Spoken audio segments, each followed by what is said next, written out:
Admiral Zekthara studied the tactical display with growing confidence. The blue marble hanging in space before his fleet looked so fragile, so primitive.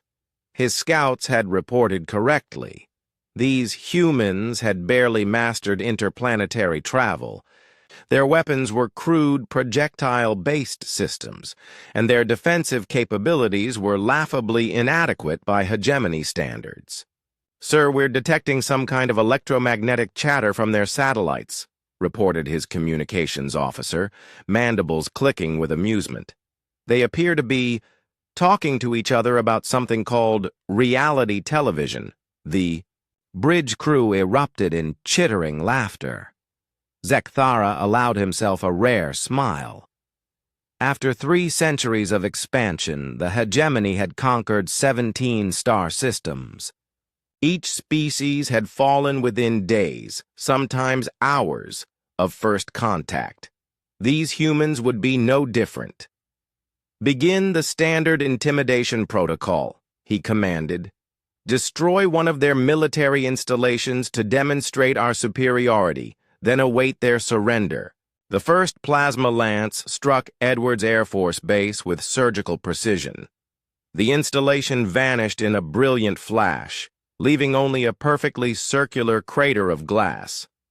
Zekthara leaned back in his command chair, already composing his victory report. Then something unexpected happened. Instead of panicking, instead of immediately broadcasting surrender terms as every other species had done, the humans went silent. Completely silent. Their communication networks continued operating, but no longer carried the frivolous entertainment signals his crew had been monitoring. Military frequencies became encrypted beyond the hegemony's ability to decode in real time. "Sir," his sensor, operator's voice carried a note of uncertainty. "We're detecting movement across their planet. Massive population shifts toward underground facilities we hadn't previously identified." Zekthara frowned. Underground bunkers were not uncommon, but the scale of human coordination was unsettling. Within 6 hours, nearly 70% of their population had seemingly vanished from surface settlements. No matter, he decided.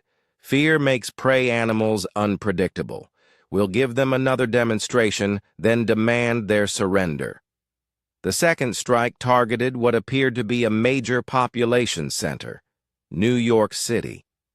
But as the plasma lance descended, something remarkable happened.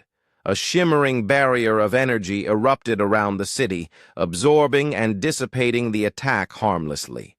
The humans hadn't just hidden, they'd been buying time to activate defenses. "Impossible," Zekthara breathed. "Our intelligence indicated no such technology." His tactical officer's report made his blood run cold. "Sir, we're detecting similar energy signatures emerging around major population centers across the planet. And there's something else."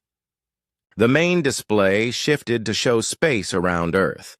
What had appeared to be primitive communication satellites were transforming, unfolding like mechanical flowers to reveal weapons platforms, hundreds of them, positioned in a perfect defensive. "Grid! Stealth technology!" his weapons specialist whispered. "They've been hiding their true capabilities."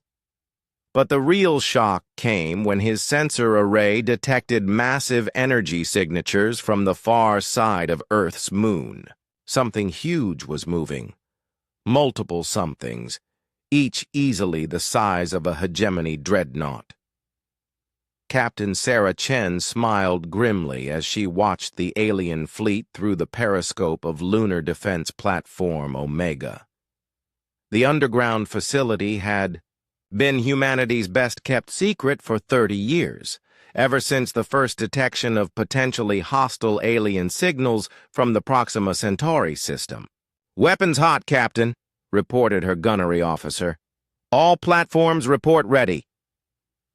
The human species had learned hard lessons from their own history.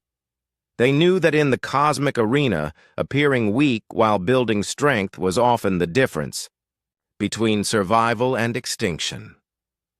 While the aliens had observed humanity's public face, their entertainment, their civilian technology, their apparent disorganization, they had completely missed the shadow of human military-industrial capability that had been growing in secret.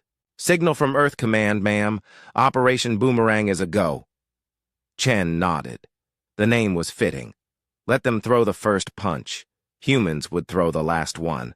24 hidden platforms emerged from behind Earth's moon, their hulls bristling, with weapons that made the aliens' plasma lances look like children's toys. Humanity had taken their nuclear technology, their understanding of physics, and their talent for creative destruction, then scaled it up to stellar proportions. Admiral Zekathara watched in growing horror as his tactical display lit up with threats. The humans weren't just defending, they were advancing. The lunar platforms moved with coordinated precision that spoke of decades of planning. Their weapons fired in perfect synchronization, overwhelming his fleet's defenses through sheer volume and unexpected technological sophistication. Sir, flagship Dominion is taking heavy damage. Hull breaches on decks 12 through 16. Return fire. All batteries. But it was too late. The humans had achieved total surprise, and they were pressing their advantage with ruthless efficiency.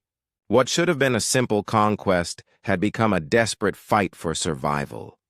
As his flagship shuddered under human fire, Zekathara finally understood why this species had been so successful on their violent homeworld. They didn't just fight to win, they fought to ensure their enemies never had the chance to threaten them again.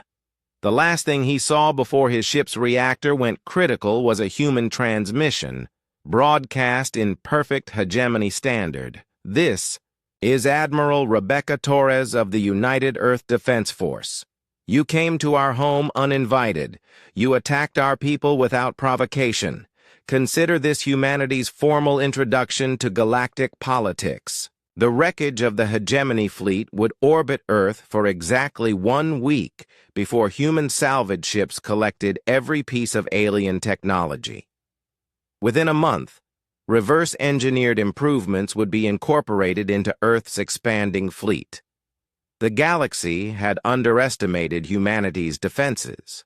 They would not make that mistake twice, assuming any of them lived long enough to warn the others about the species that smiled while building weapons capable of cracking planets. Humanity had announced their arrival on the galactic stage. The invitation had been written in plasma fire and delivered by kinetic strike. The universe would never be the same.